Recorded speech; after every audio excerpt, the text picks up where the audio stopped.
পরিবর্তিত পরিস্থিতিতে বাংলাদেশের সামনে চ্যালেঞ্জের তুলনায় অপরচুনিটি সংখ্যায় বেশি। আমরা একটা নতুন সুযোগ পেয়েছি। ৭১-এ লক্ষ লক্ষ শহীদ মুক্তিযোদ্ধা যারা মুক্তিযুদ্ধে শহীদ হয়েছেন তাদের যে আশা আকাঙ্ক্ষা ছিল সে আশা আকাঙ্ক্ষা আমরা অনেকটাই বাস্তবায়ন করতে পারি নাই বিভিন্ন কারণে। বহুদিন পরে আমাদের সামনে একটা নতুন সময় এসেছে এবং নতুন একটা যুগের সূচনা হয়েছে। আমাদের বাচ্চারা আমাদেরকে নতুন করে স্বাধীনতা এনে দিয়েছে, আমাদের এটা দরকার ছিল। এবং সামনের দিনগুলোতে প্রফেসর ইউনূস হলেন একটা লার্জার দেন বাংলাদেশ। প্রফেসর ইউনূসের যে ইমেজ সেই ইমেজটাকে ব্যবহার করে সামনের দিনগুলোতে বাংলাদেশ অনেক দূর এগিয়ে যাবে। তবে নির্বাচনটা যত তাড়াতাড়ি হয় এবং সেই নির্বাচনের পরে যখন একটা স্টেবল গভর্নমেন্ট আসবে তখনও প্রফেসর ইউনূসকে কীভাবে ব্যবহার করা যায় বাংলাদেশের কাজে সেই জিনিসটা নিয়ে আমাদেরকে চিন্তাভাবনা করতে হবে। তবে মুক্তিযুদ্ধের যে মূল মন্ত্রগুলো ছিল সেগুলো থেকে আমরা অনেক দূর সরে এসেছিলাম। এখন আমাদের সামনে একটা সময় এসেছে সেই মুক্তিযুদ্ধের মূল মন্ত্রগুলোকে বাস্তবায়ন করার জন্য, সমাজে ইনসাফ প্রতিষ্ঠা করার জন্য, বৈষম্যহীন একটা সমাজ ব্যবস্থা গড়ে তোলার জন্য।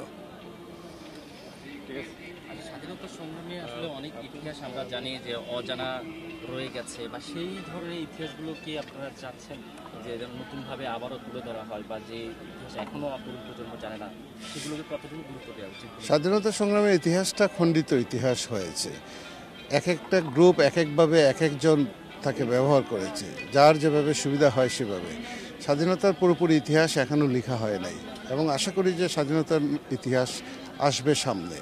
আমরা যা জানি তা হলো মোটা দাগের কিছু ঘটনার কথা আমরা জানি, কিন্তু ইতিহাসের মতো করে চলবে এবং সামনে ইতিহাসের আরও অনেক জিনিস আছে যে জিনিসগুলা সামনে আসবে বলে আমি মনে করি। গ্রাম বাংলার মানুষের স্বাধীনতা সংগ্রামে যে অবদান ছিল সেটা সঠিকভাবে ফুটে আসে নাই। এদেশের মহিলাদের যে ঘরে ঘরে মহিলাদের যে অবদান ছিল স্বাধীনতা সংগ্রামে সেই ইতিহাসটা আমাদের সামনে ফুটে আসে নাই। আরও অনেক জিনিস আছে যেগুলো স্বাধীনতা সংগ্রামে অনেক বিতর্কিত করা হয়েছে, সেগুলো আশা করি সামনের দিনগুলোতে পরিষ্কার হবে। স্যার, আরেকটা প্রশ্ন আছে যে বাংলাদেশের রাজনৈতিক দলগুলো কিভাবে ঐক্যমত্যে পৌঁছাতে পারে? বাংলাদেশের রাজনৈতিক দলগুলোর ভিতরে ঐক্যমত্য পৌঁছাইতেই হবে, কারণ মোটা দাগে বাংলাদেশের রাজনৈতিক দলগুলোর ভিতরে এক ধরনের ঐক্য আছে। বাংলাদেশে যে সমস্ত ক্রিয়াশীল রাজনৈতিক দল আছে সেই ক্রিয়াশীল রাজনৈতিক দলগুলো বাংলাদেশের ভালো চায়। এখন যে রাজনৈতিক দলটি আপনার ক্ষতিগ্রস্ত করেছে বাংলাদেশকে, সেই রাজনৈতিক দলটির ব্যাপারেও ক্রিয়াশীল বর্তমান রাজনৈতিক দলগুলোর ভিতরে এক ধরনের ঐক্য দেখতে পাওয়া যায়।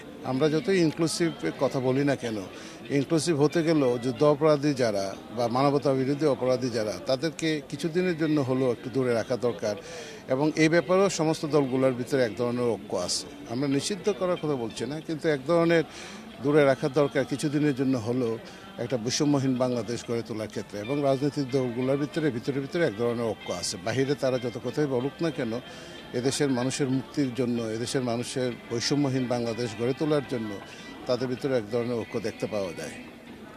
শিক্ষা সংস্কার বিষয়ে আপনার কোনো পরামর্শ আছে? শিক্ষা একদম লণ্ডভণ্ড হয়ে গিয়েছে বাংলাদেশে এবং শিক্ষা লণ্ডভণ্ড, এই শিক্ষা ব্যবস্থাকে একটা মারাত্মক ড্যামেজ হয়েছে শিক্ষা ব্যবস্থায়। এই ড্যামেজটা কাটাতে সময় লাগবে।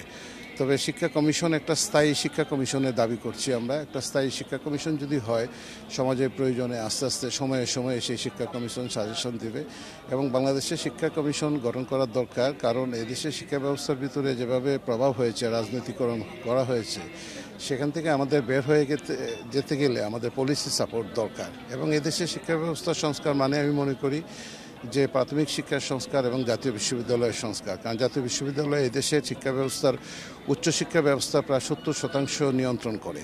তো যে সংস্থাটি এদেশের উচ্চশিক্ষার প্রায় 70% নিয়ন্ত্রণ করে, 40 লক্ষ শিক্ষার্থী, প্রায় 2500 শিক্ষা প্রতিষ্ঠান, সেই প্রতিষ্ঠানের সংস্কার করতে পারলে এদেশের শিক্ষা ব্যবস্থা অনেকটাই সংস্কার হবে বলে আমরা মনে করি। আমরা সেই কাজে হাত দিয়েছি। স্যার, এই যে ঢাকার ভেতরের যে 7টি কলেজ, এগুলো নিয়ে আলাদা যে বিশ্ববিদ্যালয়ের পরিকল্পনা, কিন্তু ঢাকার বাইরে যে কলেজগুলো রয়েছে সেগুলো অনেক পুরাতন এবং ঐতিহাসিক। তো এই কলেজগুলো বিশ্ববিদ্যালয় হয়ে গেলে সেই কলেজগুলো নিয়ে কীভাবে সরকার এগোতে পারে? আমাদের দেশে ভালো কলেজ দরকার। আমাদের জাতীয় বিশ্ববিদ্যালয়ের আন্ডারে প্রায় 250-র মতো মডেল কলেজ আছে, শতবর্ষী কলেজ আছে প্রায় 10-15টা। সেই 250 মডেল কলেজ এবং শতবর্ষী যে কলেজগুলো আছে সেই কলেজগুলোকে আমরা কলেজ হিসেবে রাখতে চাই। কারণ কলেজগুলো থেকে যদি ভালো ছাত্ররা বের হয়ে না আসে তাহলে ঢাকা বিশ্ববিদ্যালয় বলেন, বুয়েট বলেন, জাতীয় বিশ্ববিদ্যালয়ে কারা পড়াশোনা করবে। এই জন্য আমরা স্থায়ী কলেজগুলো যেগুলো আছে, মডেল কলেজ যেগুলো আছে, সেই কলেজগুলোর সংস্কার করতে চাই, আরও উন্নত করতে চাই, অক্সফোর্ড মডেলে করতে চাই।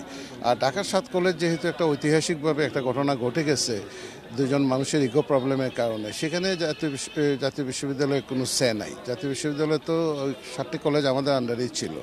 এখন সরকার যে পথে হাঁটছে 7 কলেজকে নিয়ে আমরা সেটা সমর্থন করি এবং যদি কোনো সাহায্য সহযোগিতা লাগে আমরা করতে রাজি আছি। স্যার, এই যে জাতীয় বিশ্ববিদ্যালয়গুলো থেকে যে সরকারি বিশ্ববিদ্যালয়ে যে পরিণত করার যে দাবিগুলো উঠছে, এগুলো আসলে ছাত্রদের কোন মানসিক জায়গা থেকে, মানে মনোবৃত্তির জায়গা থেকে আসলে ছাত্ররা দাবি করতেই পারে, কারণ ছাত্ররা বহুদিনের দাবি ছিল। বিশেষত আমাদের এখানে যে 7 কলেজ নিয়ে যারা, তাদের দাবিটা তো বহুদিন থেকে ছিল।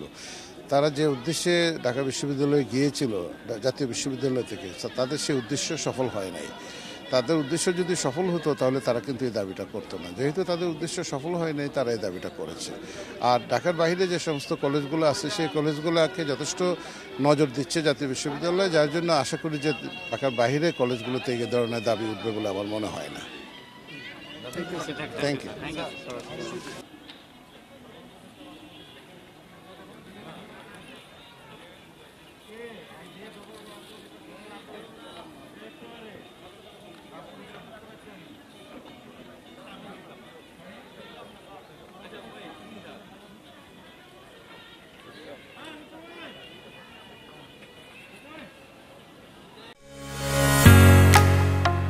ঢালাইয়ের সেরা প্রিমিয়ার সিমেন্ট।